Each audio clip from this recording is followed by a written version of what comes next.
சாத்தான்குளம் அருகே கிணற்றுக்குள் வேன் கவிழ்ந்து 5 பேர் உயிரிழந்த சம்பவத்தில் சுமார் 50 அடி ஆழத்தில் இருந்து 45 சவரன் நகைகள் மீட்கப்பட்டுள்ளன. திருச்செந்தூர் அருகே வெள்ளாளன் விளையைச் சேர்ந்த மோசஸ் என்பவர் கோவையில் மளிகை கடை நடத்தி வந்தார். சொந்த ஊரில் நடைபெறும் ஆலய பிரதிஷ்டை விழாவிற்காக குடும்பத்துடன் ஆம்னி வேனில் அவர் கிளம்பியுள்ளார். சாத்தான்குளம் அருகே மீரான்குளம் பகுதியில் வேன் கட்டுப்பாட்டை இழந்து சாலையோர கிணற்றில் பாய்ந்ததில் 1.5 வயது குழந்தை உள்பட 5 பேர் உயிரிழந்தனர். எஞ்சிய 3 பேர் நீந்தி வெளியே வந்தனர்.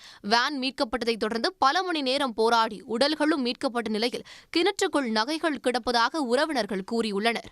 2வது நாளாக நடந்த மீட்புப் பணியில் கிணற்றில் இருந்து மோட்டார் மூலம் பெருமளவு தண்ணீர் இறைத்து வெளியேற்றப்பட்டது. பின்னர் கிணற்றில் கயிறு கட்டி இறங்கிய தீயணைப்பு வீரர்கள் பைகளில் இருந்த 45 சவரன் நகைகளை மீட்டனர்.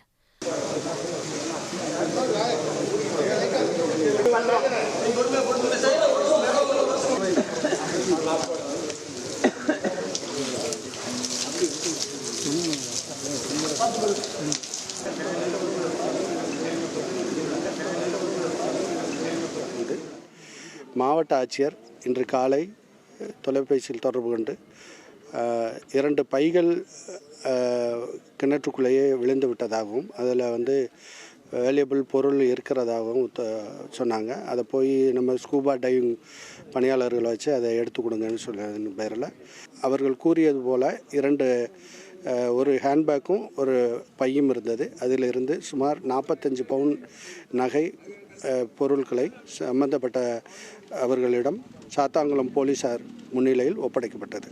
கார் கிணற்றுக்குள் விழுந்ததை நேரில் பார்த்த சிலர் உடனடியாக 3 பேரை மீட்டது குறித்து அதிர்ச்சியுடன் விவரித்தனர். மீரான்குளம் ஆடு மேய்ச்சிக்கிட்டு இருந்தேன். சாலை ஓரத்தில் இருக்க கிணத்துல வண்டி கவர்ந்ததும் ஓடி வந்தேன். ஓடி வந்தால் 3 பேர் அதில் தத்தளிச்சிட்டு இருந்தாங்க. அவங்கள நான் கையெடுத்து காப்பாற்றினேன். இந்த கோர விபத்தில் உயிரிழந்தவர்களின் குடும்பத்திற்கு முதலமைச்சர் மு.க. ஸ்டாலின் இரங்கல் தெரிவித்துள்ளார்.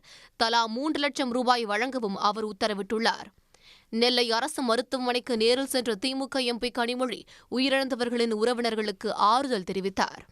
உடனுக்குடன் செய்திகளை தெரிந்து கொள்ள சன் நியூஸ் பெல் ஐகானை கிளிக் பண்ணுங்க.